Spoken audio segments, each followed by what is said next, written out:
Kogilu layout ತೆರವು ವಿಚಾರಕ್ಕೆ ಪಾಕ್ ನಾಯಕರ ಪ್ರತಿಕ್ರಿಯೆಗೆ ರಾಜ್ಯ ಬಿಜೆಪಿ ನಾಯಕರು ಕೆಂಡವಾಗಿದ್ದಾರೆ. ಸಿದ್ದರಾಮಯ್ಯ ಸರ್ಕಾರ ಮೊದಲಿನಿಂದಲೂ ಅಲ್ಪಸಂಖ್ಯಾತ ಓಲೈಕೆಗೆ ಹೊರಟಿದೆ ಅಂತ ಸರ್ಕಾರದ ವಿರುದ್ಧ ಬಿಜೆಪಿ ಅಧ್ಯಕ್ಷ ಬಿವೈ ವಿಜೇಂದ್ರ ವಾಗ್ದಾಳಿ ನಡೆಸಿದ್ದಾರೆ.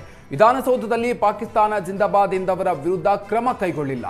ಡಿಜೆ ಹಳ್ಳಿ ಕೆಜೆ ಹಳ್ಳಿ ಗಲಭೆಯ ಸಂದರ್ಭದಲ್ಲಿ ಮುಸ್ಲಿಮರಿಗೆ ನೋವಾಗುತ್ತೆ ಅಂತ ಸ್ವಪಕ್ಷದ ಶಾಸಕನ ಬೆನ್ನಿಗೆ ಕಾಂಗ್ರೆಸ್ ನಿಲ್ಲಿಲ್ಲ.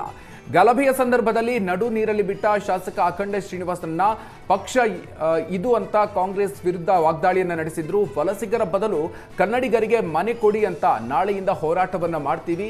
ವಲಸಿಗರಿಗೆ ಮನೆ ಕೊಡೋದಾದ್ರೆ ಸಚಿವ ಜಮೀರ್ಗೆ ಹೇಳಿ ತಮ್ಮ ಜಮೀನಿದ್ರೆ ಅಕ್ರಮ ವಲಸಿಗರಿಗೆ ಮನೆ ನಿರ್ಮಿಸಿ ಕೊಡ್ತಾರೆ ಅಂತ ಕಿಡಿಕಾರಿದ್ರು. ಸಿದ್ದರಾಮಯ್ಯ ಸರ್ಕಾರದ ಅಲ್ಪಸಂಖ್ಯಾತರ ಓಲೈಕೆ ಎಷ್ಟರ ಮಟ್ಟಿಗೆ ಅವರು ಈ ಸರ್ಕಾರ ಹೊರಟಿದೆ ಅಂತ ಹೇಳಿದ್ರೆ, ವಿಧಾನಸೌಧದಲ್ಲಿ ಪಾಕಿಸ್ತಾನ್ ಜಿಂದಾಬಾದ್ ಅಂತ ಹೇಳಿದ್ರು ಕೂಡ ಅವ್ರ ವಿರುದ್ಧ ಕ್ರಮವನ್ನು ಕೈಗೊಳ್ಳಿಲ್ಲ. ಕಾಂಗ್ರೆಸ್ ಸರ್ಕಾರ ಯಾವುದೇ ಕ್ರಮವನ್ನು ಕೈಗೊಳ್ಳಿಲ್ಲ. ಹಳೆಯ ಪ್ರಕರಣ ಆದರೂ ಕೂಡ ಮತ್ತೊಮ್ಮೆ ಉಲ್ಲೇಖ ಮಾಡ್ತಾನೆ. ಇದೇ ಡಿಜೆ ಹಳ್ಳಿ ಕೆಜೆ ಹಳ್ಳಿ ಪ್ರಕರಣದಲ್ಲಿ ಅಖಂಡ ಶ್ರೀನಿವಾಸ ಮೂರ್ತಿ ಒಬ್ಬ ದಲಿತ ಶಾಸಕ, ಕಾಂಗ್ರೆಸ್ ಪಕ್ಷದ ಶಾಸಕ, ಅವರ ಮನೆಗೆ ದೇಶದ್ರೋಹಿಗಳು ನುಗ್ಗಿ ಮನೆಗೆ ಬೆಂಕಿ ಇಟ್ಟರೂ ಸಹ ಕೆಲವರಿಗೆ ನೋವಾಗ್ತದೆ ಅನ್ನುವ ಕಾರಣಕ್ಕೆ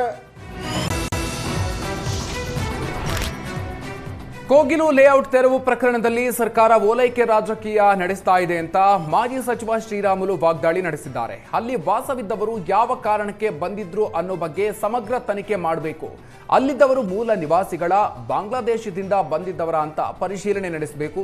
ಅಸ್ಸಾಂ, ಪಶ್ಚಿಮ ಬಂಗಾಳ ಸೇರಿದಂತೆ ಬಿಹಾರ ಚುನಾವಣೆಯ ವೇಳೆ ವಲಸಿಗರು ಬಂದಿರೋ ಸಾಧ್ಯತೆ ಇದೆ. ಮೊದಲು ತೆರವು ಮಾಡಿರೋದಕ್ಕೂ ಸ್ಪಷ್ಟೀಕರಣವನ್ನ ನೀಡಬೇಕು. ಎರಡನೆಯದು, ಹೊಸ ಮನೆ ಮಾಡೋದಕ್ಕೆ ಸಮೀಕ್ಷೆಯನ್ನ ನಡೆಸಿ ತೀರ್ಮಾನಿಸಬೇಕು. ರಾಜ್ಯದ ಹಲವು ಕಡೆ ಸರ್ಕಾರದ ಸ್ಥಳ ಒತ್ತುವರಿ ಮಾಡಿ ಮನೆ ನಿರ್ಮಾಣ ಮಾಡಿದ್ದಾರೆ. ಆದರೆ ಕೋಗಿಲು ಲೇಔಟ್ನಲ್ಲಿದ್ದಂತಹ ಅವರ ಮೇಲೆ ಮಾತ್ರ ಇರುವಂತಹ ಸಾಫ್ಟ್ ಕಾರ್ನರ್, ಬೇರೆಯವರಿಗೆ ಯಾಕೆ ಇಲ್ಲ ಅಂತ ಕಿಡಿಕಾರಿದ್ದಾರೆ. ಅಂದರೆ ಇಲ್ಲಿ ಮೂಲ ನಿವಾಸಿಗಳ, ಇಲ್ಲಿದ್ರೆ ಬೇರೆ ಕಡೆಯಿಂದ ಬಂದಂಥವರ, ಇಲ್ಲಿ ಬೇರೆ ಬೇರೆ ಬಾಂಗ್ಲಾ ಮತ್ತು ಬೇರೆ ಬೇರೆ ರಾಜ್ಯಗಳಿಂದ ಬಂದು ಇಲ್ಲಿ ನಿರಾಶ್ರಿತರಾಗಿ ಉಳಿದಂಥವ್ರ ಅನ್ನೋಂಥದ್ದು ತನಿಖೆಯನ್ನು ಕೂಡ ನಡೆಸಬೇಕಾಗಿದೆ. ಆ ತನಿಖೆಯನ್ನು ನಡೆಸುವಂಥ ಟೈಮಲ್ಲಿ ಆ ತನಿಖೆ ಆದ ನಂತರ ಸತ್ಯಾಸತ್ಯತೆಗಳನ್ನು ಪುನಃ ಅದನ್ನು ನೋಡಿ ಒಂದು ತೀರ್ಮಾನವನ್ನು ತೆಗೆಸ್ಬೇಕಾಗುತ್ತೆ. ಆಮೇಲೆ ಏನು ಅವರಿಗೆ ವಸತಿ ಕಲ್ಪನೆಯನ್ನು ಕೊಡಬೇಕಾಗುತ್ತೋ ವಸತಿಯನ್ನು ಕಲ್ಪಿಸುವಂಥ ಕೆಲಸ ಮಾಡಬೇಕಾಗುತ್ತೆ. ಬಹುಶಃ ವೋಟ್ ಬ್ಯಾಂಕ್ ಸಲುವಾಗಿ ರಾಜಕಾರಣಿಗಳು ಏನು ಮಾಡ್ತಾ ಇದ್ದಾರೋ, ಹಂಗಾಗಿ ಇವತ್ತು ಬೇರೆ ಪಾರ್ಟಿಗಳು ಏನು ವೋಟ್ ಬ್ಯಾಂಕ್ ಆಗಿ ರಾಜಕಾರಣ ಏನು ಮಾಡ್ಕೊತ ಬಂದಿದ್ದಾರೋ ಅವ್ರು